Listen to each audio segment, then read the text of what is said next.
Sort of enjoyed when they come over from Tassie quite a few times. As Mattingly sends it to his right half back line. McGuinness. And the Allies are coached by Jason Saddington, who has been the state coach for New South Wales ACT in recent years, was named the All-Australian coach following New South Wales ACT's win in Division to give the boys the chance to play, expand the game. Well, Hodgson worked through traffic, did really well to create. Chance for the big man, Bruce. Sets it up, long towards the tip of the goal square. Going back there was Hamilman. No mark taken, ball off hands, but they're looking potent, Terry. Yeah, they are. And look, it was a beautiful mark on centre wing from... As long as you've got the athleticism, and no doubt that's something he's going to continue to work on. This is the coverage of the AFL Academy taking on the Allies, live and exclusive on afl.com.au. As the ball's kicked towards Coughlin, used his body really well, turned, went inside 50, the kick was great, and Howard came, he lost his footing, but in numbers they prevail. Hislop works his way into space, finds the footy to McGuinness, and now a chance for Steele, centre circles, delivers forward. Once again, Coughlin could perhaps be on the end of this, although he got a really cruel bounce. Oh, well done. Did no favours, although his second effort fantastic. The goal line and through for a minor score. So 4-1-25 plays 2-3-15. And Kev, just talking about the Giants Academy, the Sydney Academy, we'll talk more about that bidding process in just a tick, because the Allies build with purpose. And here they go. Jones through the centre, delivers inside 50, no mark taken, although Coughlin's second efforts have been exemplary today.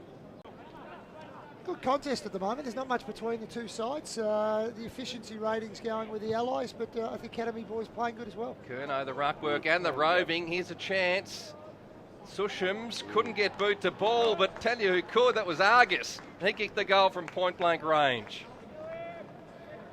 Has bid for him. No different to the father-son rule. So that will occur on the same day, the father-son rule. We'd expect 10 or a dozen players, including the father-sons and the academy players, to be in that special draft, which will be on the 6th of October. So that's Monday week, not that far away. That's why these boys are presenting fairly well here today, the boys from the Allies. They see this as their chance to really present their final case as a player in the game to the AFL clubs. Are all here having a good look today. And you'll have full draft coverage, trade coverage as well on afl.com.au. Kel Toomey live at the Combine. Together about 40 days a year.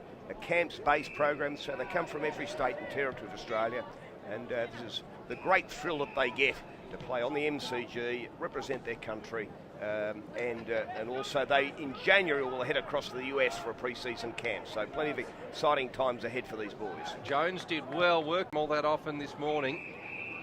They work it well out towards Clark, right half back. Partington fumbled.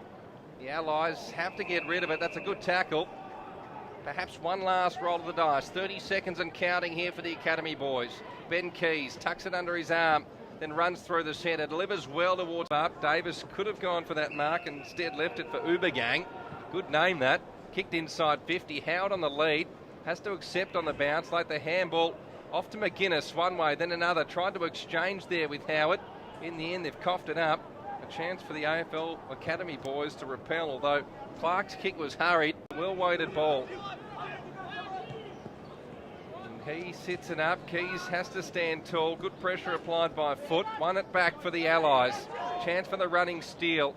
Over the top now. Weller will fancy his chances from 45. Pulls the trigger and goals. Perhaps a taste of things to this first, you'd think, although Foot attacked it strongly. Did really well. Lost his footing but kept a cool head. Here's Hislop once again. And a good kick too to the leading player, McGuinness. No mark taken. And the NAB AFL Academy boys get out of jail, although they put themselves back under pressure. Steele, and he's got good evasive skills, Terry. Yeah, no, he's been impressive this quarter. Kick was good too, up towards McGuinness. So highly unlikely the Academy boys would have a chance to score. Lax marking means Jones worked forward. Runs onto the end of it. That's not his best kick. Nice trap there by Hamilman. Off now to Hislop towards the hot spot and Wheater. At this age, they can do a few things that you sort of say, well, Yeah, in 12 months' time, I mean, that'll all come together. Well, you look at the guys in the top of this year's draft, Patrick McCartan, Sam Durden, Jake Lever, these type of guys weren't guns all the time last year. They've developed. Paddy McCartan wasn't kicking straight last year. He's got a bit better at that this year. So everyone develops at different speeds too. And it's their second or third selection. Obviously being lower on the draft, it might get through to their third, but he'd be great value if he got a pick in the 40s. Coughlin's also been lively, probably faded out a little bit in this second half, but the early signs were really good. As McGuinness went over the top to Cockatoo, 45 out. Perhaps a tad ambitious on that time, on that occasion to confidence Kaya, is up. but his confidence is up. Why not? Centre stage wanted to lay it off to the teammate running by in Sushams. In the end, they just weren't quite clean enough as the ball came clear outside a defensive 50 for the Allies, and McGuinness took the mark. Well, the Allies' backline's held up really well. Jason Saddington will be really pleased with some of his boys down back. They've done a great job. And speaking of Jason Saddington, this is his last involvement with the Allies. He'll be taking up a position with the